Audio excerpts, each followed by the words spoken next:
let us move along and talk about our next guest. He was in the news last week. What an interesting time it is at 170. It always feels like an interesting time at 170, right? I mean, it's always a little bit confusing. But last week, we reported after Darren Till tweeted Tyron Woodley that the UFC was considering stripping Colby Covington of the interim title because he would not fight on September 8th due to an undisclosed injury, and they were thinking of booking Tyron Woodley versus Darren Till out of nowhere. And so this caused a whole big uproar. We have heard from Till, did a couple interviews. We have heard from Colby.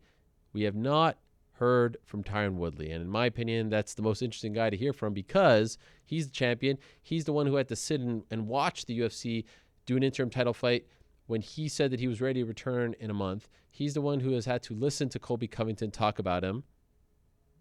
He's the one who thought that Colby Covington and him, remember that interview that we did a month ago? That was the best Tyron Woodley I've ever heard on the show. Fired up, motivated, ready to prove the doubters wrong, been out of action for a little bit, but now ready to, remind people what's up. Y'all must have forgot who the king is at 170. And so now all of a sudden we're moving away from that fight because Colby isn't available on September 8th. Seems like a bit of a hotshot maneuver, especially if we're talking about, I truly believe that fight, if promoted correctly, with all the White House stuff and going to see the president and all that, you don't throw that away. You don't throw that away to fill up a slot. Too big of a fight. Now, I think Darren Till is phenomenal. I think he is a future title contender. He's going to be in that picture for a very long time. But even he said after his last fight against Wonder Boy, missed weight, wasn't the best performance. I don't deserve to be in that picture. Give me an Usman. Give me someone like that. So now I'm curious to see what's up. So in a matter of moments, we're going to be joined by the reigning defending UFC welterweight champion, Tyron Woodley. Is he fighting on September 8th? What does he make of this talk of stripping Colby Covington? What does he make of this talk of Darren Till sliding in there? He's very close. If they did Till versus Usman, that would be a number one contender fight. I think everyone agrees with that.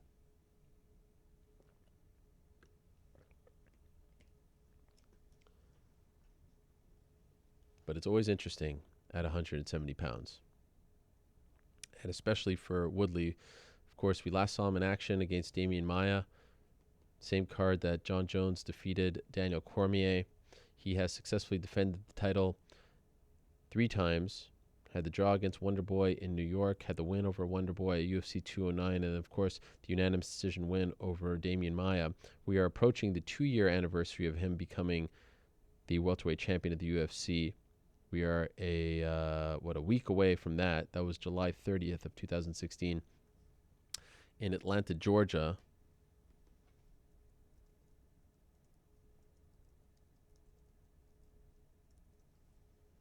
No shortage of options for Woodley, but to me, as time has gone on, the dust settling, the best one by far is Colby Covington. This is the problem with putting on so many pay-per-views. You need to fill slots. Now we have a situation in Dallas on September 8th where nothing is available. And if I'm being honest, Tyron Woodley versus Darren Till, even if you are going to do that fight, why is that happening in Dallas? Or why would that happen in Dallas? It doesn't make sense. We've learned that the location should matter. First choice was Covington. Sounded like Woodley was ready and willing.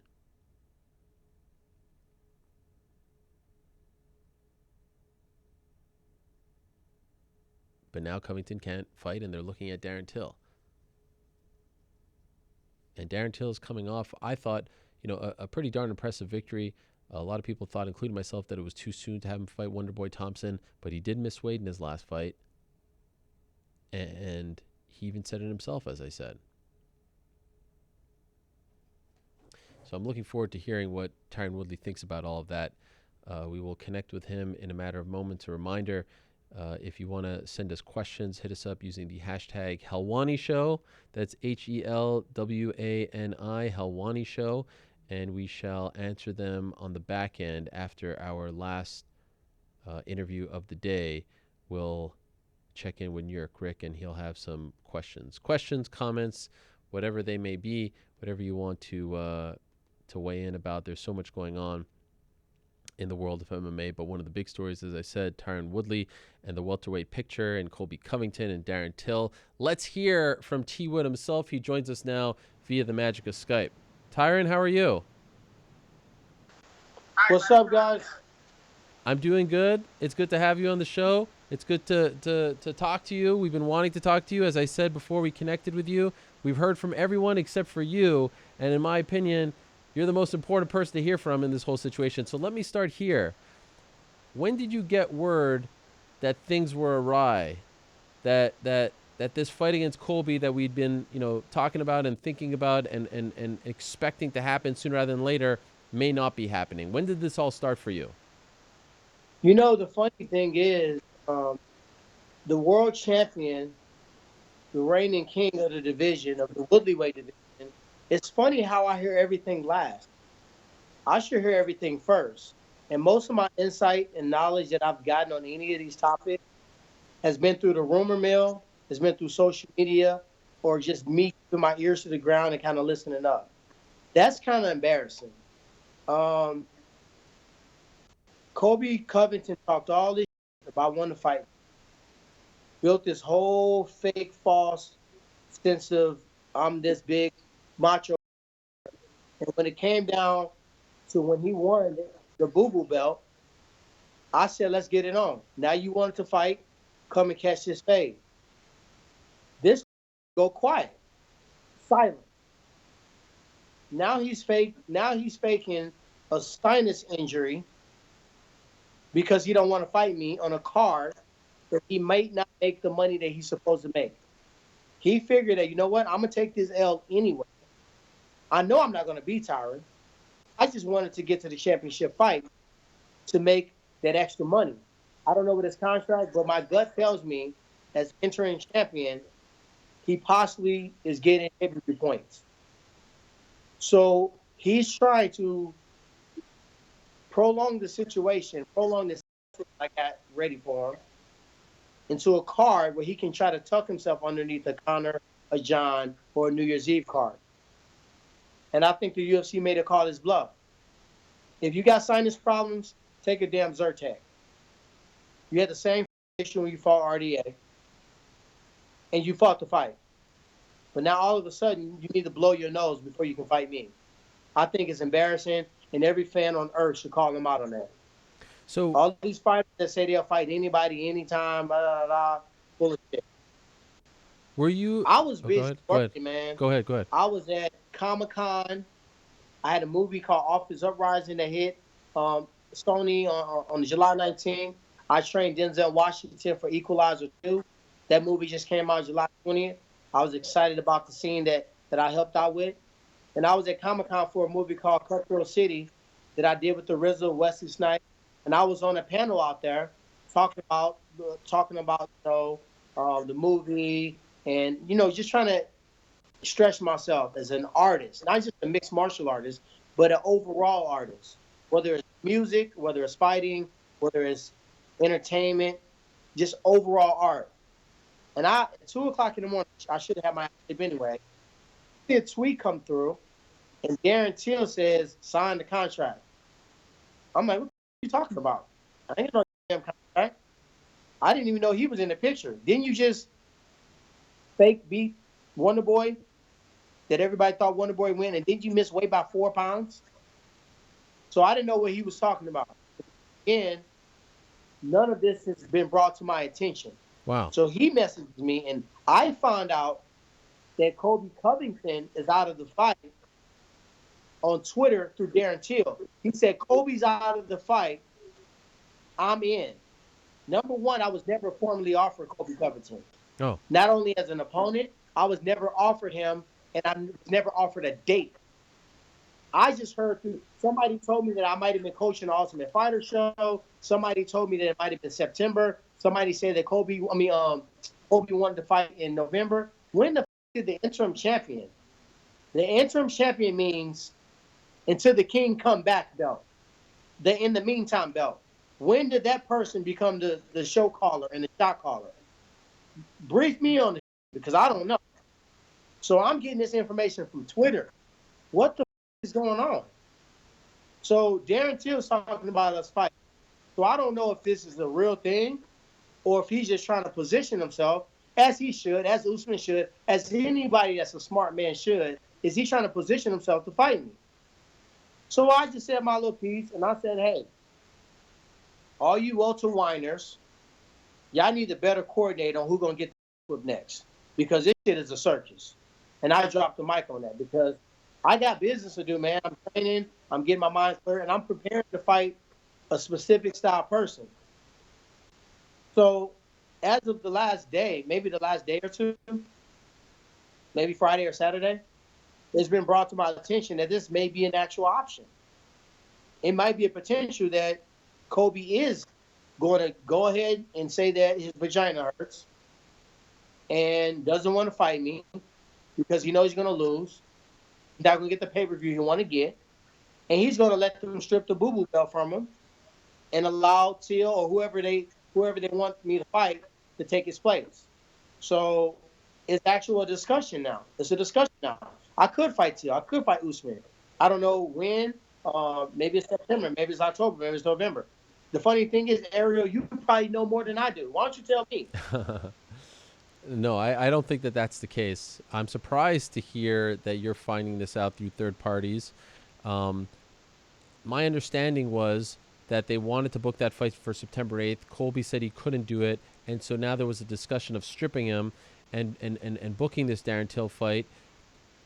What I find surprising is it was controversial to make an interim fight to begin with, and now you're going to strip him a month later. Now it just makes that decision even sillier, right? I mean, you were ready to return. I didn't start the show. No, I know. I told the UFC I had surgery December 19th. December 19th is when I had the surgery. Okay? On that day, 3 months after that date, I was asked to fight June 9th. I never said I wouldn't fight him June 9th. What I said, if you guys need to know this very second, because you guys need 12 weeks to properly promote this fight, it's going to be tough for me to say I can fight RDA June 9th. Let me do rehab for a couple more weeks or so and let you know. I just couldn't give you a clear answer at that point in time. And I don't want to commit to a fight. I fought so many fights injured, Ariel. You wouldn't believe how I walked into Robbie Lawler fight with a torn groin, how I fought Nate Marquardt, how I fought. I've walked in all these fights, and I'm not going back and taking it away. Some fights I've won, some fights I lost, and I've always went in there. If I take this fight, I commit to it, no matter what the circumstance, drama, politics, injury, I committed to it. Win, lose, or draw, I'm taking it, and that's how a man does it. So when you think about having an injury that takes 6 to 8 months for a normal person to heal, and then after that 6 to 8 month period, they would need an additional 8 weeks to train properly, which I feel like a champion that's fought 4 world title fights in 1 year, made weight every single time, that didn't throw a dolly through a van, Monster energy drink can at a press conference, hop on the cage and slap a commissioner, hit and run, fail USADA test, and has fought the #1 contender 3 times in a row, beat the #1 fighter of the year 2 years back to back in record-breaking time. If anybody deserved the proper time to heal an injury that they had within the fight, I fought Damian Maia 4 rounds with a torn labrum.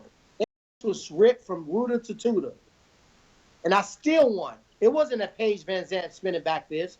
I broke my and all of a sudden, oh, you know what? She's such a stud because she kept fighting and lost. Paul Felder is my guy. He's a warrior. Broke the hell out of his arm. But unfortunately, 2 judges said he came up sharp. I found a way to be one of the best grappler, if not the best grappler in our sport, with a torn labrum. Denied 27 takedowns. His last 12 opponents, he took down every fight. 7-fight win streak. Had he beaten me, Ariel, he would have broke the record for the most wins in UFC history. Why aren't these stats being talked about? I'm not sure. Why do you think? I don't have an answer for you. But I do have an answer for you. You don't have one person on your roster that's going to beat me. That's fact. My toughest opponents are behind me. Carlos Condit may still be my favorite fighter. Robbie Lawler, the brutal brawler. Koscheck, who people can say was a better version of me. Great cardio, great chin, great overhand right, high wrestling credentials. But I put myself against the best, the Rory McDonalds, the Jake Shields, the Koschecks. I was slated to fight Johnny Hendricks, who was storming through everybody. I've tested and I've proven myself. Everybody can miss me with the ball. If they want me to fight Till, now let's do the math. Let's count back the weeks. The earliest I probably can fight him is when? September? Mm-hmm. That's 6 weeks of training. Would you say that's the proper amount of time you give a champion to prepare for a completely different fight? No. That's not really proper time, right? Right. So should I as a champion that's professionally done everything by the book, Yeah, that upholds this promotion to the very highest standard and integrity, that anytime you want to have a new sponsor or activator, I'm the first person to support. And I'm going to represent your brand. And I'm people see the sport in a professional way. Is that the proper time to train for a completely different opponent? Should it be my fault that Colby Covington, remember when I got the belt for the first time? And Stephen Thompson told me that yeah. I don't fight Robbie. And I called him out on it. I said, you want to fight Robbie? So when I did that, everybody was in uproar. Oh, you just got the belt. Oh, you deserve a money fight. Yeah. I did what I needed to do because that's what I'm supposed to do. I still accepted the fight against Thompson. First time, signed it that same day. Oh, I didn't think it was a need for rematch. I still took the rematch. I fought Damian Maya with the same 6 weeks notice. 6 weeks to train for 50 matches. Tyron, let me interrupt you here for a quick second because the connection is kind of coming in and out, and I don't want to lose you. Can we call you on your cell phone real quick here because I want to keep this going? Is that okay? Yeah. Okay. We're gonna call you here in a second here. Let's just call Tyron there because I don't want to lose him. The connection was kind of crapping out. I'm not sure on whose end, but as you can see, a very fired up Tyron Woodley right there, an extremely fired up Tyron Woodley, and you knew this was coming. You knew this was building. You knew he has not been, on the same page and has not seen eye to eye with UFC brass. He is fired up at the moment, and we're going to continue to get his thoughts here as we check in with him on his telephone. So it seems like as of right this second, there isn't a resolution, so to speak, to this issue. They are still trying to figure out what to do with the welterweight picture, and they need a main event for September 8th. Tyron, are you there on the phone? I'm here. I don't know what you guys picked up. I don't know what. No, we got you all the way to the end, but it was starting to come out a little bit. Maybe I was in a say, so to say. So maybe it's a good thing. But at the end of the day, Ariel, I've done it right. I mean, there's no champion, to my knowledge, that has had an injury that took place within a world title fight that he found a way to win, that had any interim belt put in him before the 1 year mark. We were talking about this. Boo-boo belt being given out, boo-boo belt being stripped. You realize it still has not reached the 1 year mark. I fought July 29th, 2017. It's still not the 1 year mark. Yeah. I let them know that I could fight July 7th. I let them know that I could fight August 4th, September 8th. I was ready to fight any other dates. I don't believe it's time in this style that the schedule was already slated for certain fighters to fight on certain dates. That's what the promotion wants to do. That's fine. It's their promotion. I'm just but I don't feel it's right because every variable that does have nothing to do with me. You have an interim fight June 9th. It made no sense. I told you I could fight July 7th. RDA. I told him, I said, bro, I don't know what kind of situation you're in. I don't know what type of money you need or what the situation is, but you got next, bro. I'll fight you July 7th. You don't go out here and fight Colby. Maybe you'll beat him. Maybe it's an easy fight. You think it's an easy fight, you'll just run through him You just gonna grab some cash real quick and then fight me. But if you happen to lose, my man, nobody's gonna care about, the reason why you lost. You go to the end of the line. You don't have to take this fight. What happened? Same thing that happened to Frankie Edgar. He took the fight, rolled the dice, came up short. Now, you got Cleveland in here roaring and yelling, like, screaming like he about that action. And when it come down to it, when he realized on that night that he fought, I said, let's do this. All of a sudden, this dude get quiet like a mouse. He didn't have his writer scripted for me to really want to go out there and whip his ass. He didn't have that written out yet. He had to take a couple of weeks to write that out. So now we're in a position right now where me fighting Phil could be an option. I haven't heard anything about Usman yet. I don't know if that's an option or not. I don't know if Colby is going to, come to his senses and say, okay, we're going to fight. So it's kind of all up in the air right now. But just know this, fans and people, because this is what you want to hear. Tyron Woodley has accepted every fight. He is willing to fight any welterweight. Would I like a little bit more than 6 weeks? Yeah. But if it comes down to the point where I got to go in there and octagon and I got to fight, I've been in there once or twice before. I think I'll get it done. And that's where it's at. So I don't know what's going to happen. I can't say I'm going to fight you. I can't say I'm going to fight Colby. I mean, Ariel, you probably know a little bit more than me what it's looking like. Is Colby completely not fighting? Honestly, he's, if I'm being 100% honest, he has gone radio silent on me. And he's a bitch. That's what he is. Usually he's very quick to reply, but this time I have not gotten the answers out of him. Everybody should call him out. Everybody should rip the curtain. Only if it's good, if it's clever, if it's Connor, if it's chill, and it's something dope, and we want to get behind it. Feel good. We don't care if you're jumping off a rope and it ain't a real DDT. We don't care.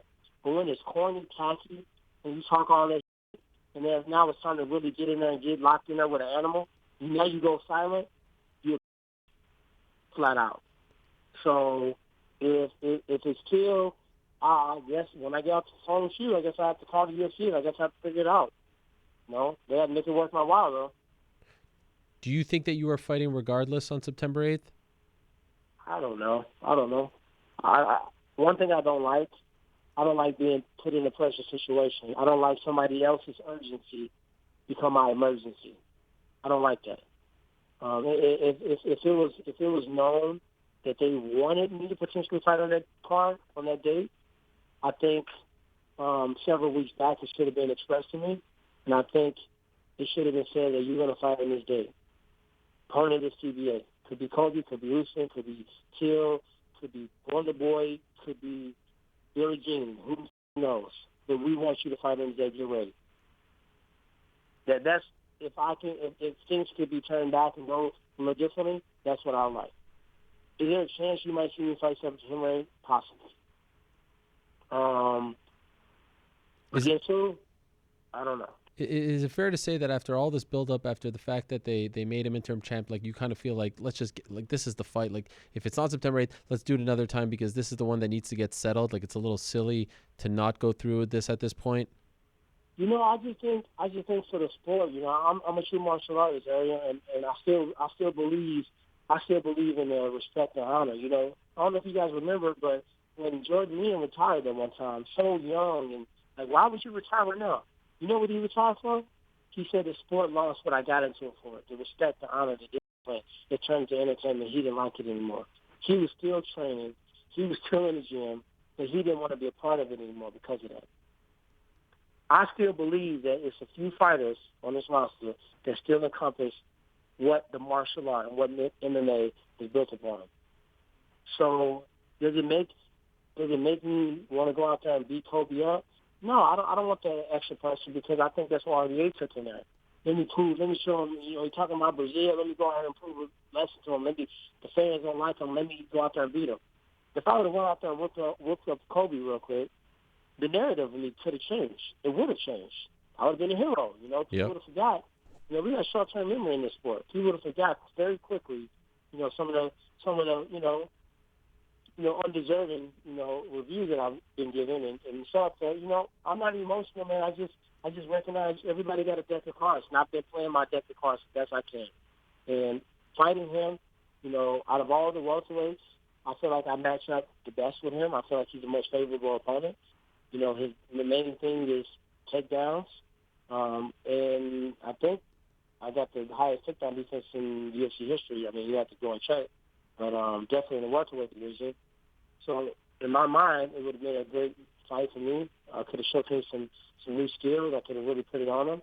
And maybe it'll happen in the future. You know, that's his call. But he needs to be called out. Don't go out there and, you know, talk all that noise, and then you're going to say you got sinus problems. But you have the same problem you've already had. So I don't want to hear that.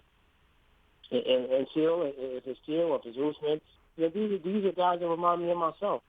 You know, fighting the Tyron Woodley that was hungry, that was challenging everybody and wanted Nick Diaz and wanted Carlos Condit and, you know, wanted the title. And that one was so hungry and was so driven, and he wouldn't care if you gave him 24-hour notice. He would have stepped up and he would have sold a show. So now all I got to do is get back and find that Tyron, because that's who I'm fighting. Usman don't give a he ain't got nothing to lose. He's hungry. He's vicious. You know what I mean? And, you know, everybody want to see what it feels like to wear that gold around the race. And that's a dangerous opponent to go in there against. So I just got to dig down. It's in there. I mean, he ain't going nowhere. That's the reason why I got to where I'm at. I just got to go find that kid. And I got, you know, at least 6 weeks. If they push this October, November, I got more. But we'll see.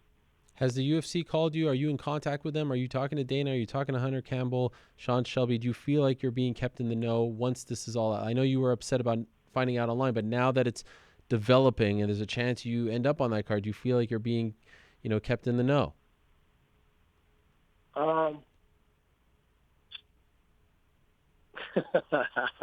You good, Ariel. You're a good reporter, my man. You good. You know what questions to ask. And normally, I would just go right from the keep it real 100, and I would just say exactly what the fuck's on my mind. But in this moment, I'm going to choose to say this. Okay. I could potentially fight September 8th. I could fight October. I could fight November. You guys will find out very soon. Okay. Fair enough. Last thing, what's the message to Colby? After everything that he said, what's the message now? I mean, you should be embarrassed. You're already embarrassed in our sport. And it's kind of, you know, though it would have been very rewarding for the fans to see you take this ass with them, and though, you know, I don't even feel like you deserve to wear the American top team better. I'm embarrassed. It's really embarrassing to me that I'm on the same team as this guy. You know, and I've expressed it to Dan. And you know what? I do not like it, and you need to refigure what you're going to do, man. You can't go out there and talk all that shit, and now it's time to get it on, and you're scared. The sinus problem, man, please. I fought with torn something ligaments. I won a world title with a torn labrum, groins. I beat Kelvin Gastelum like I broke my foot on the first kick. You're a warrior. You're a fighter. This is what you do. And you're going to try to act like your sinuses is an issue for you to fight? That's embarrassing. You should at least find something that sounds a little bit more savage. You know, I think the fans should torture him for this. I think they should really just ostracize him. Man, I just can't wait till the day when we walk in there and I want him never to fight again. You know, that's my message to him. Thanks for doing this. Go blow your nose, and, you know, we'll see you whenever. I appreciate you doing this, Tyron. Do you feel like you got it all out? Yeah, you know, I mean, I've learned over the years, Ariel. You know, sometimes people can't really take the truth. Sometimes the truth can be misrepresented as complaining or whatever. And I've gotten unfair rap over the years. I've been a true professional. I've always showed up. I've been, you know, a guy that the UFC can call upon, whether people know it or not. Last minute fights, I'm in ideal situations. I've always been a very professional person, you know, and 18 wins, 11 of those have been finishes in the first round. And I put on exciting fights. I put guys away. You know, everybody has something to say about the way I fought Wonder Boy. But then you watch Kill fight him. And then you watch Masvidal, I thought it was sweet. Everybody had something to say about the way I fought Maya. Tell me what Colby Covington really did that much different, or Usman did that much different. I'm really writing a book for these guys to go out there and defeat very tough strategic specialists, and I'll figure out the Rubik's Cube, and then people watch me and go do it. Or they go out there and see that it ain't as easy as they thought it was. So I think when it's all said and done, and I'm the GOAT, I'm the greatest welterweight of all time, People will be able to look back and see what I did and see what I did with certain obstacles against me and how I still always rose to the top. And I always stayed professional and I always kept true to myself and who I was. And I did it with style, and, I have no regrets. My mission is to be the greatest of all time. That's not going to stop if an obstacle comes up. That's not going to stop if some fan says something bad about me. That's not going to stop if a fighter calls me out. None of those things are going to stop me from reaching that point. So now I'm in a situation where I'm going to talk to UFC. We're going to figure out what's what. As soon as we know, you guys know. Thank you, Tyron. I really appreciate you doing this. I know you're getting hit up from everyone. Thanks so much for coming on, and keep us posted, and good luck. All right, thank you. All right, there he is, Tyron Woodley, the UFC welterweight champion, getting some stuff off his chest. Obviously, the biggest fight that the UFC can make right now, in my opinion, is the Colby Covington fight. And one wonders if that fight will materialize. I personally think like it is too big of a fight to throw away. And I feel like the reason they made an interim title fight is so that they can have champion versus champion, is so they can really cement Colby Covington as the number one contender. And he did a phenomenal job leading up to that fight, building that fight, talking the talk, the Trump stuff. All that was just perfect. He was the star of UFC 225, in my opinion. It wasn't anyone else. It was Colby. We were talking about Colby on that Monday morning more than anyone. And he has set himself up. Now, let's not forget that that fight was a month and a half ago. It was a month and a half ago. UFC 228 is just a few days. I mean, it's like a few weeks away. As he said, 6 weeks away. I understand that there's a need for a main event. I understand that you can't main event that show with Nico Montano versus Valentina Shevchenko. It's just not going to draw. But is that Colby's fault? Is that Tyron's fault? Should they suffer? That's their big fight. Should that suffer?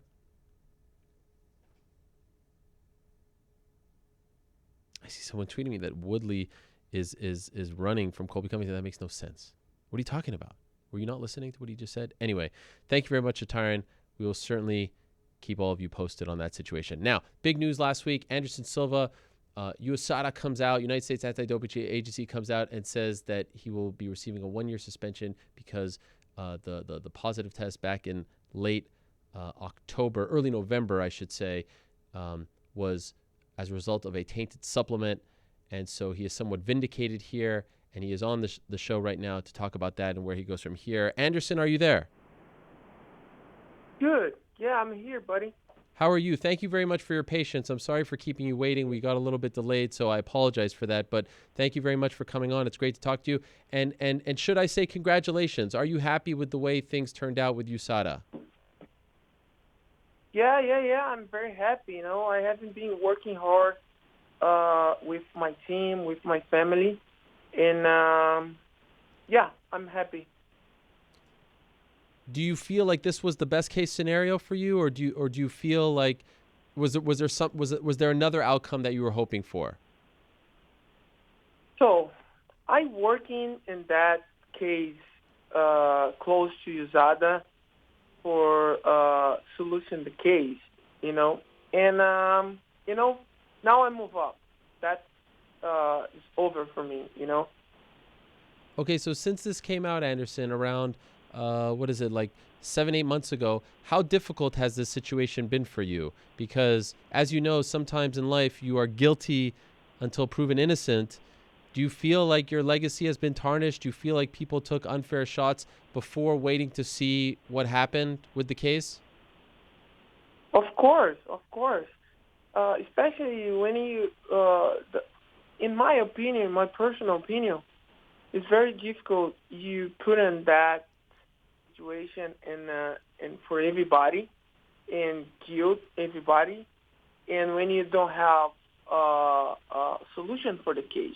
And this time, when I stay in that situation, I lose my sponsors, I lose my credibility, and it's very terrible, But now that's finished, I move up, and I'm waiting for the future now, But I lose money, I lose my credibility, It's tough. Yeah. I'm sorry to hear that you lost sponsors. Did you lose all of your sponsors, or did any of them stick by you? I lose 4 sponsors, and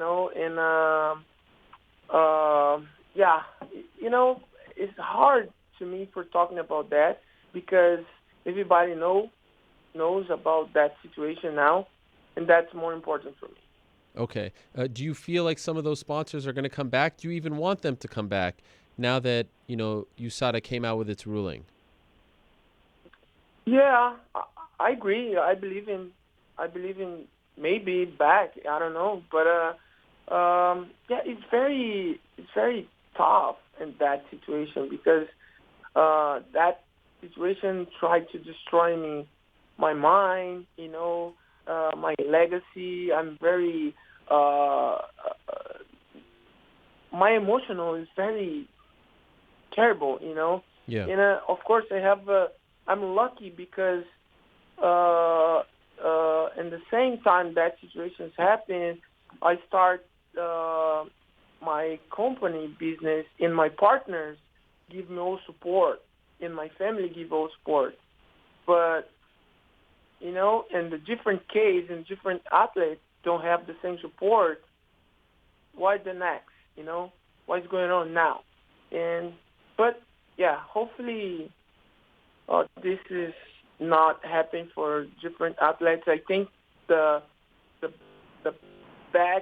best situation and for the future is found the real things in the supplement and putting the athlete in youth, not putting youth first and solution the case, because that situation destroyed all my legacy. Now everything's clean. God bless you. That situation is clean now, but it's very difficult. So we have seen some cases where people like Josh Barnett sued the supplement company, or in the process of suing the supplement company because of, as you said, it tarnishes your legacy. Are you going to do that as well? Definitely not. Definitely not. I move all my team. I move my doctors for U.S. All my team. I changed, and that I'm working hard for the future now. Oh, so you're not going to take legal action? You're just gonna move on at this point? No. Okay. When you found out about the test, did you know right away where it was coming from, or was that a process in its own right to find out where this positive test came from, where the where the issue lied? So I'm very surprised when I found the test because I'm not stupid. I never go take it the different supplements and different substance for fight because that's no help me, and I'm not young, and I working hard close to USADA. I pass all information to USADA, and that situation is done. I'm so happy. I'm very sad because sometimes this happens for the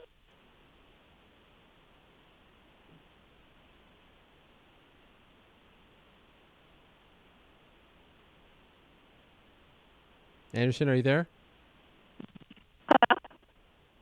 I think we may have lost Anderson there for a second. Okay, we're going to reconnect with him. I think we lost him there. But it is great to hear from him and want to. It is tough because of what happened after the Nick Diaz fight, and then what happened to this one. I remember he was supposed to fight Kelvin Gastelum in China, and that fight got taken away, of course, because of the positive test. And I remember when that news came out, everyone thought to themselves, okay, that's it. How do you rebound from this? And, of course, Michael Bisping stepped in But now he has been somewhat vindicated. What I want to know is his team came out and said that he is eligible to return by late October because that's the date of the test. However, USADA said that he is eligible to come back November 10th, which was when they announced the positive test. And so that's just a couple of weeks, although there is an important distinction because November 3rd lies right in the middle of there, and that would determine whether or not he is able to fight in Madison Square Garden. He would be a very nice addition to that Madison Square Garden card, in my opinion. Anderson, are you there? Yeah, I'm here. Okay, sorry about that. I wanted to know because in the press release that your team put out, it said that you're eligible to return in late October, October 26th, but then USADA said that you were eligible to return on November 10th. Do you know exactly when you're eligible to return? No, I don't know. Okay. But it's around that time. Yeah, absolutely. Okay. And you do want to fight again, right? Yeah, I'm very excited for back to fight, and I'm lose a lot of time that take a lot of time with my performance. Of course, I training every day. I training because I love it. I fight because I love it. That's stay in my heart. But think about the situation, and I'm not more young, I'm 43, and that situation, is very tough for me, What's your perfect scenario in terms of a return? Have you thought about that? Opponent, venue, city? You've had some time to think about this now, given your layoff. What's the perfect scenario for you? So the perfect scenario is that situation is clean, and, I'm innocent, and I go working hard and waiting for my next fight. You haven't thought about opponent? There's no one in particular that you want? No. It would seem like this would be the perfect time to finally do that fight against George St. Pierre. Is that of interest? That's very interesting, because George is a great fighter, have a huge name in your country. I have a huge name in Brazil. I believe in that amazing fight. Okay, but they haven't talked to you about any fight in particular? No. Okay. And at this point, have you even thought to yourself how many more years you want to do this for? How many more fights you have left? Do you think about that sort of thing? So, I don't know exactly, but I think I have 3 more fights in my contract. I try to do my best or finish that contract, but I need to talk to my partners now because it's more about fighting. It's about my legacy. It's about my company. It's about continue my legs outside the cage. Is it fair to say that you're not going to fight more than those 3 fights? Maybe not.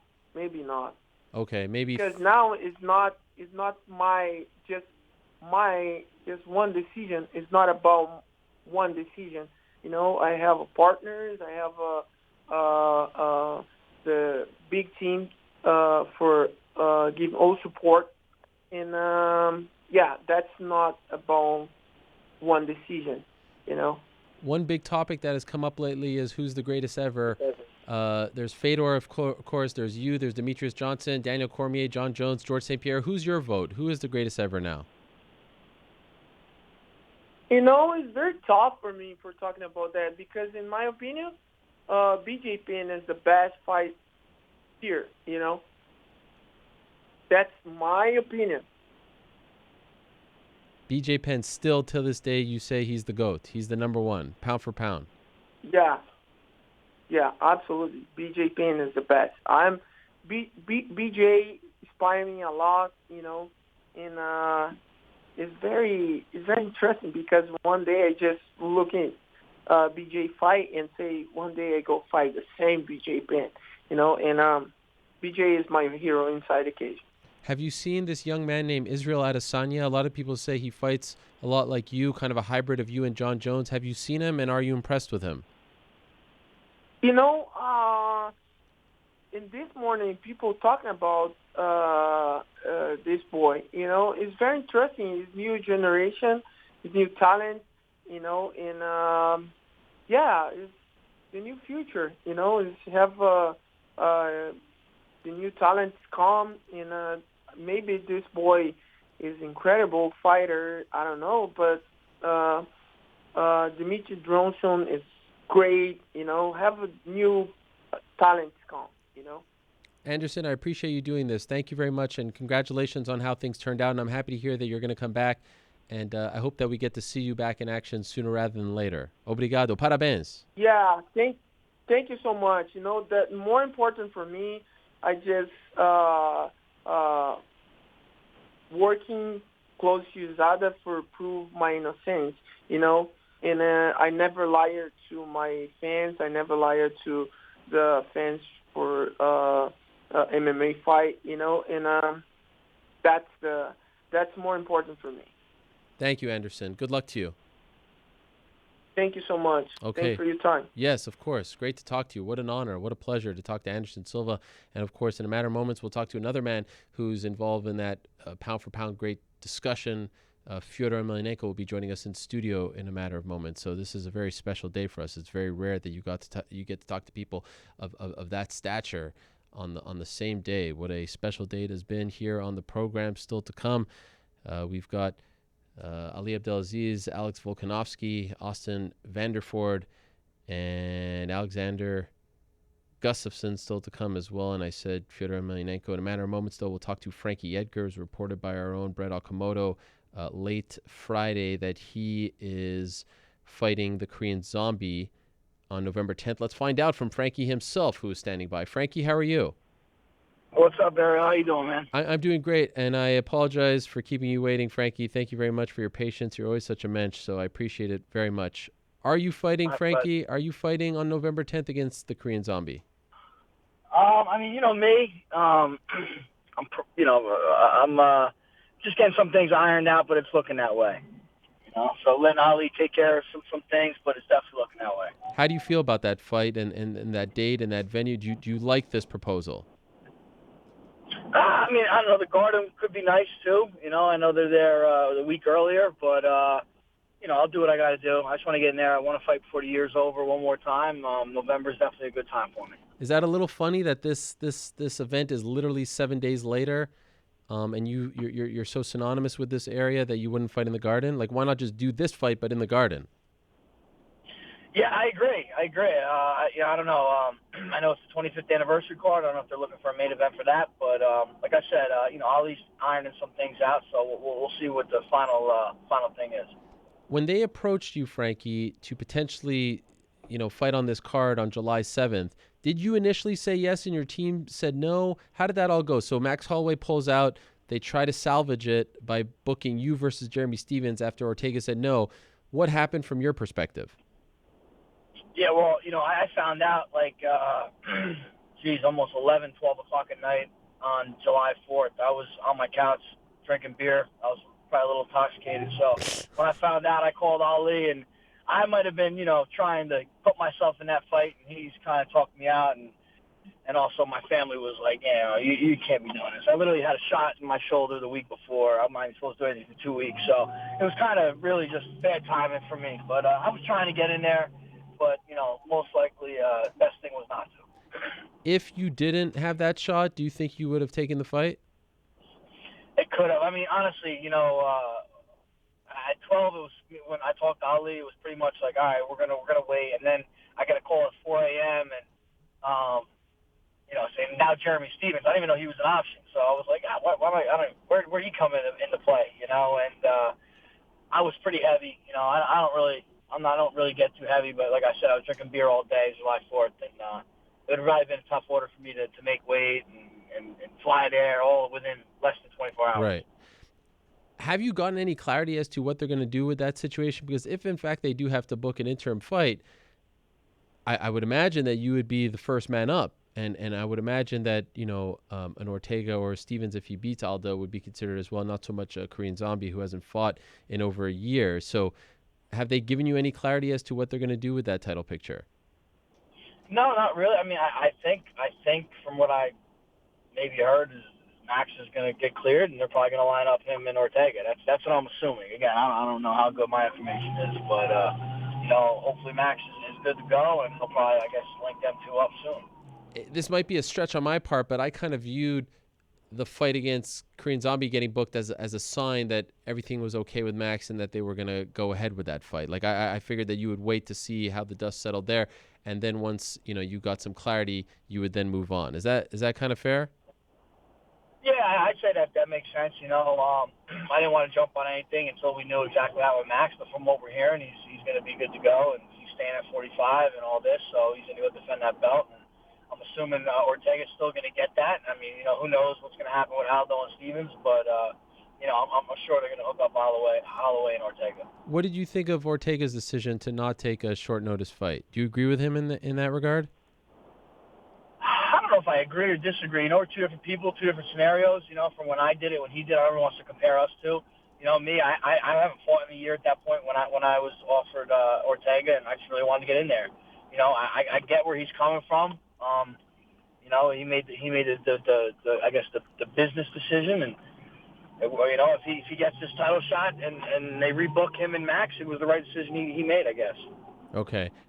It's a very hot topic. I tend to feel like you're that close. It's hard to bring in someone who's completely different when you're a young guy who's on a run like that. But there's like old timers like Chael who I talk to about it who think I'm crazy. Just fight whoever's there. It doesn't really matter.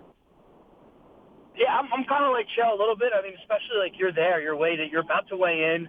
Like I know for myself, I mean, like, dude, I just put a lot of work in. I want to put my work to use, and I get what I read what Ortega said. I told you it kind of makes sense. Why he doesn't want to fight for a fake belt. He wants to fight for the real belt. And, he definitely earned his spot to get there, so he didn't want to pass it up. But, I get both sides. I'm kind of a middle of the road type of dude, so I get both sides. But if you were in his position, to be clear, you would have said yes to Stevens. Fair? I mean, I said yes to him. Yeah. I probably would have said yes to Stevens, yes. Okay. Is Korean Zombie a fight that you've wanted for quite some time? I know he's wanted you forever. Is this a fight that gets you excited? Every fight gets me excited, man. I don't want to fight anybody unless you have the belt, But, if the UFC says this is the guy they want me to fight, then let's do it, He's obviously a tough guy. He's got a good name. He comes to fight every time. I know it's going to be a good one. Okay. Let's get it done. When do you expect to get clarity as to when the fight will happen? I mean, I would assume this week, I would assume this week. So, hopefully, they make an announcement or we get everything. All right. Frankie, thanks for doing this. I appreciate it. Good to catch up with you, and good luck with whichever way this whole thing plays out. Thanks, buddy. All right, there he is. Frankie Edgar stopping by, giving us an update on his situation. So it sounds like November 10th isn't quite signed, sealed, and delivered. However, in my opinion, this is a great fight for a 25th anniversary show. So it would make sense to have that in a headlining act. Although he is so synonymous with the tri-state area, why not have him fight at Madison Square Garden, which is literally 7 days before? So we'll see. Sometimes the stars don't align in that regard, but it sounds, at least for now, that he is being paired up with Sung Jung.